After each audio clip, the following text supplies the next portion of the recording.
Hi everyone, welcome to today's quick tips navigating the Common Application. We're so excited that you're here to learn a little bit more as you continue this journey towards your college search and college application process. We're going to begin with some quick introductions so you can get to know us this morning. My name is Ellie Villa Wilson and I'm an Assistant Director of Undergraduate Admission here at Suffolk, and I work with first year incoming students from the Boston area, parts of Greater Boston, Texas, Puerto Rico, and the U.S. Virgin Islands. And now I'll pass it on to my colleague. Hi everybody, my name is Olivia Harris. I'm an undergraduate admission counselor here at Suffolk. I work with first-time freshmen from Florida, Central Massachusetts, Hawaii, Pacific Northwest, and Alaska. Awesome.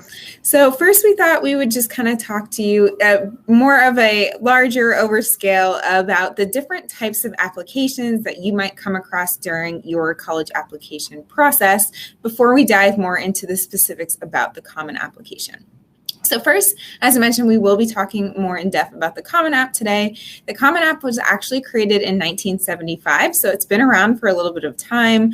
And the whole purpose around the Common App is just to kind of streamline and make the process of applying to college a little bit easier, because you would complete one application and then be able to send it off to multiple colleges and universities. There are about 900 participating colleges and universities around, so lots of different schools that you can apply to using the Common App. I know when I was in high school, there weren't as many, so I definitely do think the process is becoming a little bit more streamlined and easier for high school students at this point of time. Now, some other applications that you might see during your application process is the Coalition application. The Coalition application was created in 2015, so it hasn't been around as long as the Common App, and it was created as more of a centralized platform that allows students to kind of think about and build and organize their portfolio of their work that can be accessed across all 4 years of their high school experience. So it's really kind of creating everything, building it, keeping it one place.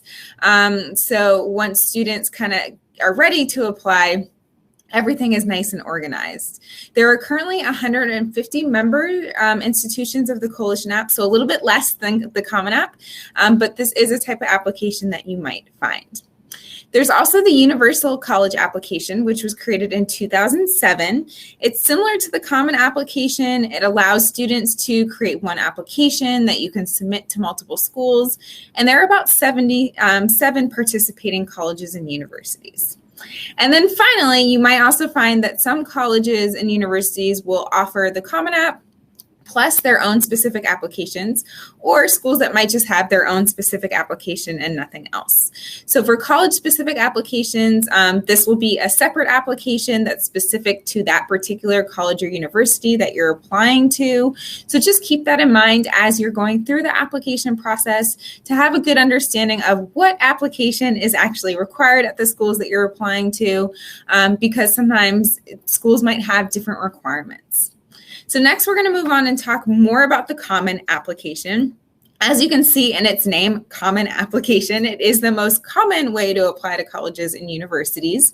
And the Common Application is a nonprofit membership organization representing, as I mentioned, around 900 diverse institutions of higher education. So a lot of schools accept the Common Application, not only here in the US, but there's also institutions abroad that accept the Common Application. It's also a tool that you can utilize. So a lot of times students just think of the Common App as something you fill out, you send in, but there are a lot of other resources through the Common Application that you can use to apply to college, research financial aid and scholarships, and connect to college counseling resources. So there are a lot of support. There is a lot of support out there with the Common Application. As I mentioned, it is the most common way to apply to college in today's world. But also I find that it's very user-friendly, and Olivia is going to dive a little bit more deeper into the various sections of the Common App and what to keep in mind as you're applying. So I'm going to turn it over to her. Thanks, Ellie. Yeah, so now that you know a bit of the history about the Common Application, you understand, it's an organization launching this one college application that you can use. It's a great tool. It makes your application process easier. So now that you know there's some ease behind it, we want to dive in to really give you insight into what to expect. So although the Common Application is a tool of ease, it definitely takes work to complete. There are 9 different sections that you'll be required to complete as you work through the application. The first being just filling out your general applicant information. This is what's turned over to a college on your behalf. So a lot of these sections are really just collecting your information so we can identify you and of course make our decision appropriately. So again, first section is really just that biographical information, where you're coming from, your name, that sort of thing. Then you segue into your future plans section. And so this is a section that asks you about, what major you're thinking about, what program of study, and then what level of degree that you're thinking about seeking. So it's definitely there to give college admission counselors insight into what you want to do. So it's good to have an idea of what you might want to do when you're filling out the application, but there is also an option to put undecided. So you don't have to know what major you'd like to study to fill out the application.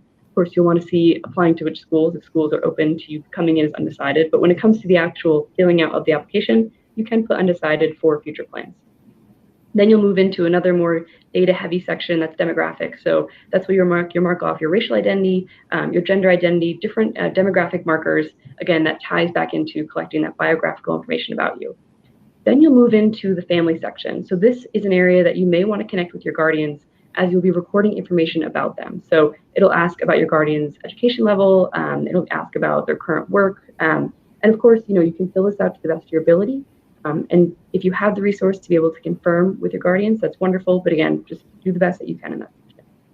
Then you'll move into the more academic focused areas. So in your education section, your academic section, this is where you'll mark off the high schools or high schools that you've attended. So if you transferred schools, you'll list all of your schools there. If you're just at one for your 4 years, you'll list that there as well.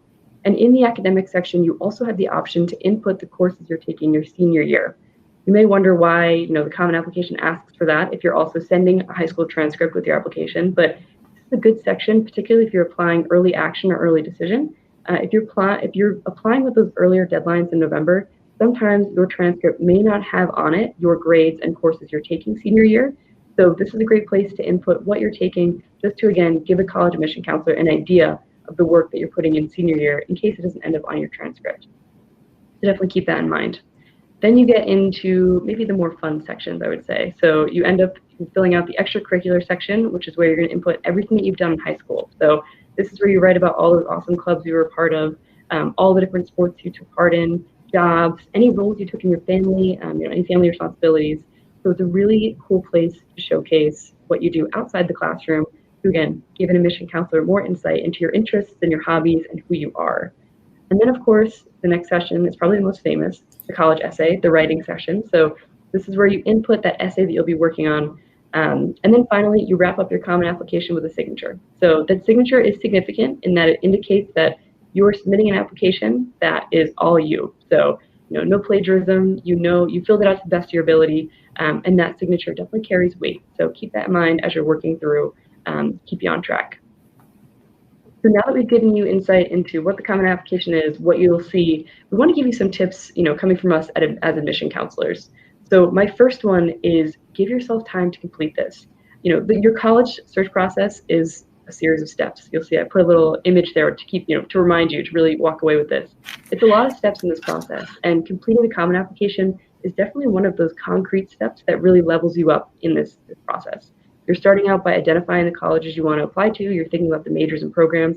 But then when you sit down and fill out that application, that's the real step to making this all happen. So don't wait until the night before it's due. It's 9 sections, as we talked about. It's manageable, but you definitely want to give yourself lots of time to make sure that it comes out the way that you'd like it to. My next tip definitely ties into my previous tip. So making sure that you take the time to gather the essential components of your application, maybe even prior to starting it. So as we talked about, your college essay, this is where this comes in on the Common Application. Maybe creating a list of your extracurriculars before you go to sit down and complete this application, just to keep yourself organized and staying ahead on deadlines.